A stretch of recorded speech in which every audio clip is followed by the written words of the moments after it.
बिस्मिल्लाहिर्रहमानिर्रहीम, अस्सलाम वालेकुम। मेरा नाम सैयद फैसल शकील है।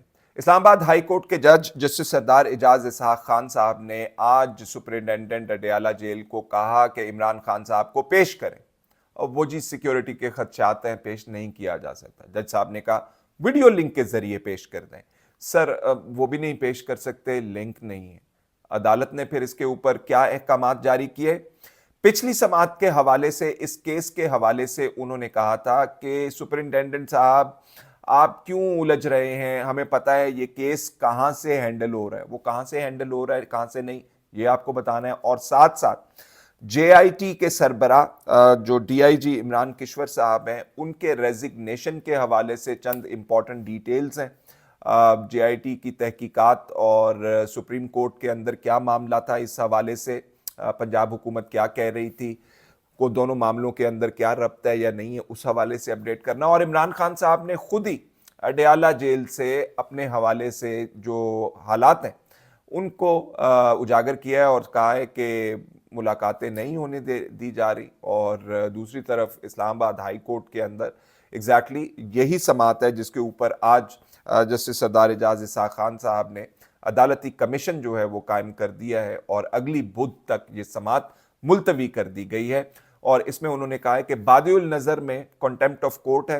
मिशाल यूसुफजई जो कि पीटीआई के रहनुमा भी हैं, उन्होंने ये क्लेम किया था अदालत में और दरख्वास्त दायर की थी कि मुझे बुशरा बीबी से और इमरान खान साहब से नहीं मिलने दिया जाता, बावजूद इसके कि मैं उनकी वकील हूँ।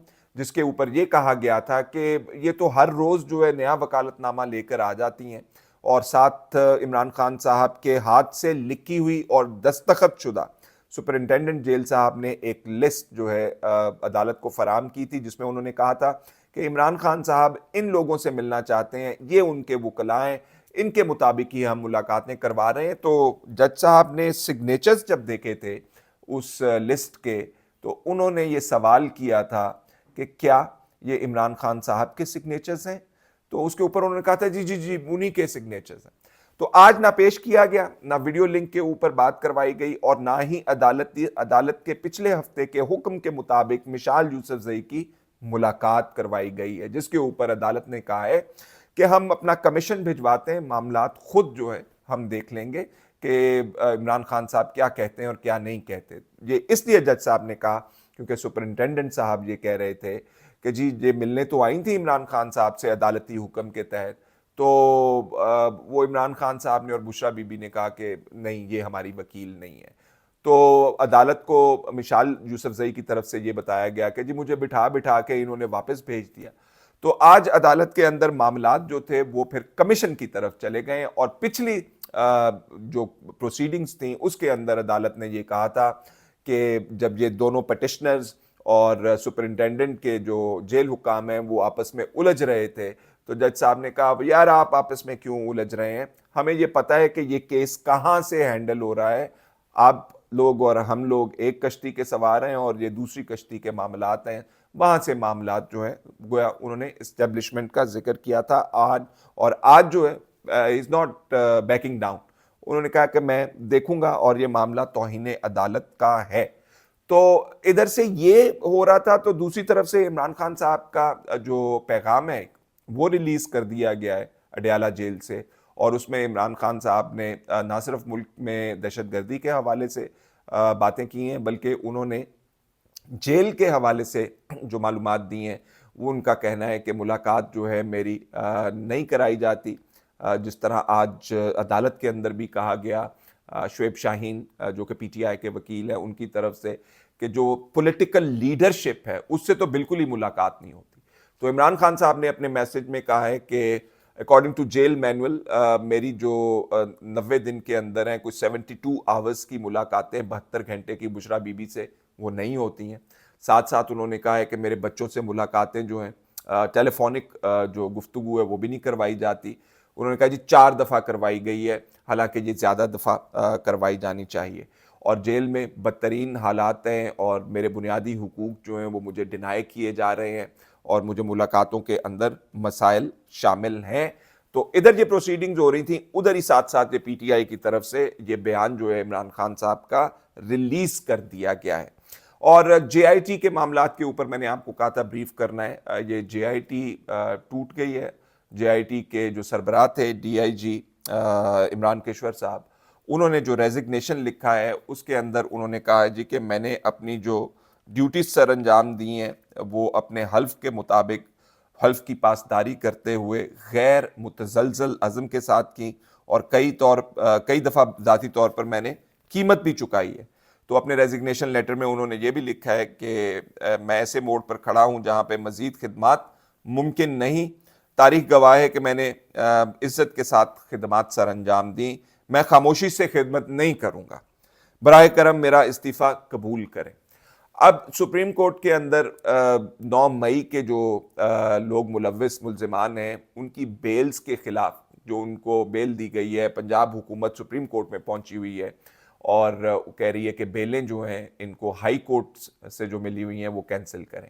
और उसमें जो प्रोसिक्यूटर जनरल साहब थे पंजाब के, उन्होंने कहा था कि आफरीदी साहब को, चीफ जस्टिस साहब को या आफरीदी साहब को कि सर इसमें वक्त दे दें, हमने जेआईटी की रिपोर्ट्स जो इन्वेस्टिगेशन की हैं उनकी लाइट में हमने आर्गूमेंट करना है।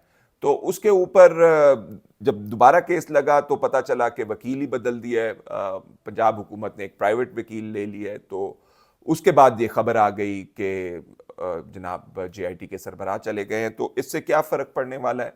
क्या हुकूमत को अपनी मर्जी की जो इन्वेस्टिगेशन है वो ये मिल रही है या नहीं मिल रही है? क्या ये जो डीआईजी साहब है इमरान केशवर साहब, इनको फोर्स किया जा रहा था कि आप ख़ास किस्म की इन्वेस्टिगेशन की रिपोर्ट्स लिखें ताकि हम सुप्रीम कोर्ट के अंदर जाएं और मामलात को जो है 9 मई के वो दुरुस्त करवाएं और बेलें कैंसिल करवाएं। इस हवाले से आज हमने जो बात की उसमें पता ये चला है कि इमरान केशवर साहब के जो मामलात हैं वो 9 मई के हवाले से बिल्कुल नहीं है। ये इमरान खान साहब को पहले ही गिल्टी करार दे चुके हुए हैं, और जो लोग जो उसमें 9 मई के मामलात के अंदर हैं जिसमें दीगर यास्मीन राशिद साहिबा हैं, महमूदुर रशीद साहब हैं, मेरा ख्याल फवाद चौधरी भी हैं इसके अंदर, मियाँ इस्लाम इकबाल साहब हैं, और दीगर लोग हैं जो इस वक्त शायद कुछ मुल्क से बाहर भी हैं, उनको इन्होंने गिल्टी करार दिया हुआ है। और 9 मई वाले मुख्तलिफ केसेस हैं, उनके अंदर मुख्तलिफ लोगों के ख़िलाफ़ जो है ये मुख्तलिफ इन्वेस्टिगेशंस कर रहे हैं। तो जो लोगों का मैंने पूछ पड़ताल की तो उन्होंने कहा जी कि इनका प्रमोशन का मामला है। ये कह रहे हैं कि मैंने 9 मई के अंदर बहुत खिदमत की है पंजाब हुकूमत की, और मुझे जो है वो ओहदा जो है वो ठीक नहीं दिया गया और ना ही मुझे प्रमोशन की गई है। इन्होंने तो जो लिखना था जेआईटी के हवाले से लिख दिया, तो ज़्यादा इनका सुप्रीम कोर्ट में जो मामलात चल रहे हैं उससे कोई ताल्लुक नहीं है। अब जो सुप्रीम कोर्ट में पंजाब हुकूमत 9 मई के मुल्ज़िमान के हवाले से बेल्स कैंसलेशन के लिए जो गई हुई है, उसमें मामलात कुछ यूँ हैं कि जो बेल्स दी गई हुई हैं हाई कोर्ट से, उनमें उन एक्यूज्ड के हवाले से, मुल्ज़िमान के हवाले से ये लिखा हुआ है, स्पीकिंग ऑर्डर है, रैशनल ऑर्डर है, उसके अंदर ये रीज़न लिखे हुए हैं कि ये लोग उस वक्त वहाँ पे 9 मई वाले दिन नहीं थे, को दंगे फसाद में मुलविस नहीं थे। तो इस तरह की जस्टिफिकेशंस डाल के केसेस जो हैं वहाँ पे सुप्रीम कोर्ट के अंदर हाई कोर्ट ने बेल दी थी, और उसके खिलाफ ये सुप्रीम कोर्ट में गए हुए हैं। और बेल का कैंसिल होना जो है वो काफ़ी मुश्किल होता है, तो इसलिए पंजाब हुकूमत बार बार चीफ जस्टिस साहब से वक्त ले जाती है और इस केस के हवाले से कोई ख़ास आर्गूमेंट्स नहीं दे रही है, क्योंकि उनको पता है कि बेल कैंसिलेशन के लिए बड़े ठोस किस्म के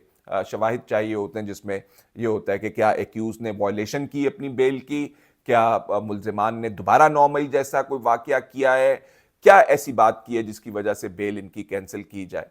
तो इस वजह से हुकूमत जो है वो सर पे तलवार लटकाए रखना चाहती है इनके 9 मई वाले मुल्ज़िमान के, और उनको केस जो है लटकाए रखना चाहती है। तो मेरा ख्याल है जस्टिस याहिया अफरीदी साहब को, चीफ जस्टिस ऑफ पाकिस्तान है, उनको भी शायद ये बात पता ही होगी, लेकिन अब मांग रहे थे पंजाब हुकूमत वाले वक्त, तो 2 दफ़ा तो वक्त दे दिया।